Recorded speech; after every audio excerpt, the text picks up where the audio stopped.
किसान एक ऐसी कौम है जो अपने खेत की एक डोली के लिए मरने मारने पर हो जाता है। और इस सरकार और इस कॉर्पोरेट हाउसेज की नजर यदि किसान की जमीन पर पड़ी तो जो कदम हमारे किसानों की जमीन पर पड़ेंगे वो कदम काट लिए जाएंगे। ये देश का किसान वादा करता है। केंद्र सरकार द्वारा लाए गए 3 कृषि कानूनों को लेकर किसानों में रोष लगातार बढ़ता जा रहा है। किसान अब सरकार के साथ आर पार की लगाई के मूड में नजर आ रहे हैं। इसी कड़ी में सिरसा के नाथुसरी कला गांव में 5 नवंबर को किसान चक्का जाम करेंगे। इस चक्का जाम को सफल बनाने के लिए अखिल भारतीय स्वामीनाथन संघर्ष समिति के सदस्यों ने कमर कस ली है और गांव-गांव जाकर किसानों को चक्का जाम में शामिल होने का नेता दिया जा रहा है। इस अवसर पर किसानों को संबोधित कर विवादित बयान देते हुए विकल्प विचार ने कहा कि अगर सरकार और कॉर्पोरेट घरानों के कदम किसानों की जमीन पर पड़े तो वो कदम काट दिए जाएंगे। होने वाले किसानों के चक्का जाम जो कि नाथुसरी कला गांव भादरा रोड पर चक्का जाम सिरसा जिला में होगा, आज लगातार 8वें दिन उसके प्रचार प्रसार के लिए अखिल भारतीय स्वामीनाथन संघर्ष समिति की टीम गांवों के अंदर दौरा कर रही है। जो ये तीनों काले कानून लाए गए वो प्रधानमंत्री द्वारा एक सोची समझी साजिश के तहत लाए गए। प्रधानमंत्री नरेंद्र मोदी के ऊपर विश्वास करते हुए किसानों ने 2014 के अंदर स्वामीनाथन रिपोर्ट लागू करने के नाम पर उन्हें प्रचंड बहुमत दिया, लेकिन 2019 में उन्होंने नारा बदल दिया कि किसानों की आमदनी दुगनी होगी। किसानों ने आमदनी दुगनी करने के नाम पर भी मोदी को प्रचंड बहुमत दिया, लेकिन जिस प्रकार उन्होंने 2016 में भूमि अधिग्रहण बिल लाकर किसानों की गर्दन काटने का काम किया, किसानों के विरोध के कारण वो बिल वापस लेना पड़ा।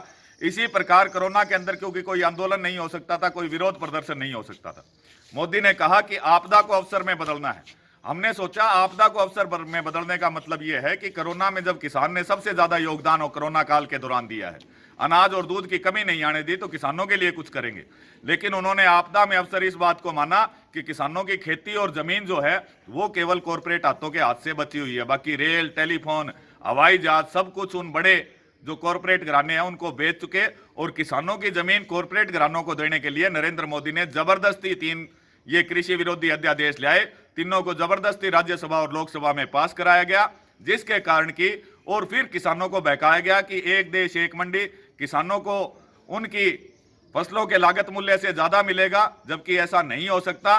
किसान जो सरकार है वो सरकारी खरीद से पीछे हटने जा रही है, किसानी और खेती को पूरी तरह से कॉर्पोरेट घरानों के हवाले करने जा रही है। इस झूठी बातों को आज देश का किसान समझ चुके हैं, चाहे वो पंजाब का किसान हो, चाहे वो हरियाणा का किसान हो, राजस्थान, मध्य प्रदेश, तमिलनाडु का किसान हो, वो पूरी तरह से इन झूठी बातों की असलियत जान चुका है और पूरी तरह से वो जो किसान है वो आज सड़कों पर उतरा हुआ है।